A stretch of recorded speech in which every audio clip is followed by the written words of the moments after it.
যেই দলের হন, যত মানুষ এখানে এসেছেন সকলের বিবেকের কাছে দাবি করি, সকলের বিবেকের কাছে আপিল করি।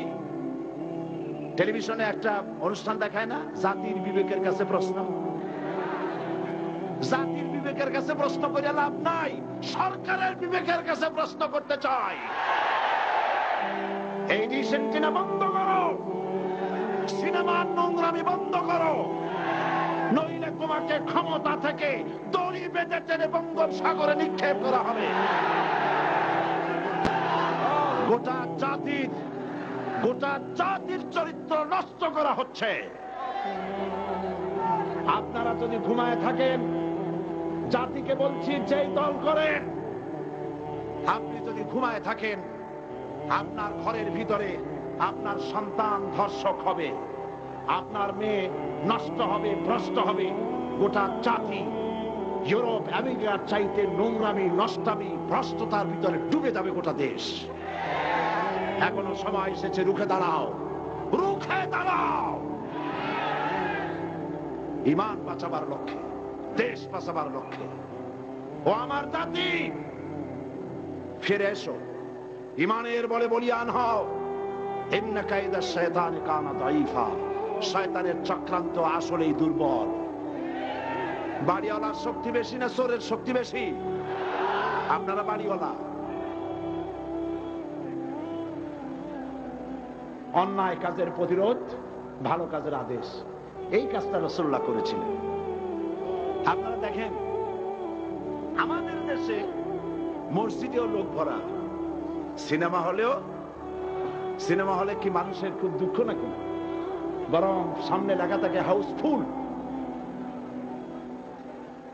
লোক ভর্তি, মাহফিলেও লোক ভর্তি, গান বাজনাও লোক ভর্তি। আমি এই দৃষ্টান্তটা এইভাবে দেই যে একটা খাল উত্তর দক্ষিণে প্রবাহিত, ওই খালে অনেক মাছ আছে।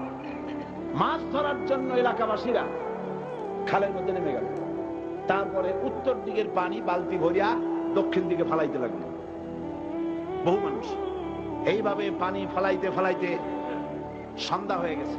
মাছ ধরার জন্য পিছনে তাকাইছে, তাকায় দেখে সামনেও যত পানি, পিছনেও তত পানি। মেহনত বরবাদ, গুনাহ লাজিম।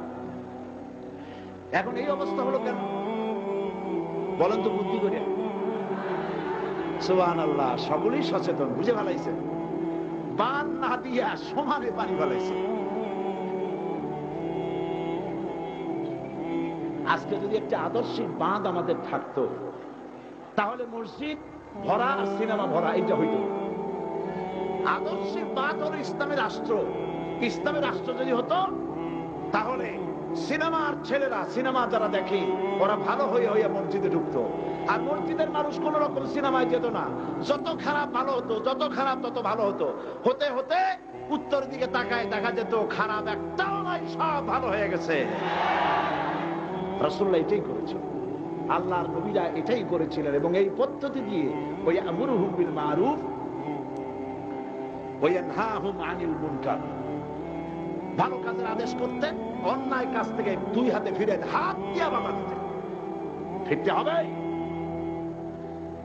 আজকে এই কাজটি করার পর রাসূল করিম সাল্লাল্লাহু আলাইহি ওয়াসাল্লাম তার যুগে 10 বছর এটার উপরে শাসন করলেন। আল্লাহ পাক বলেছেন, এই কাজটা করলেই তোমরা মুক্তি পাবে, কল্যাণ পাবে।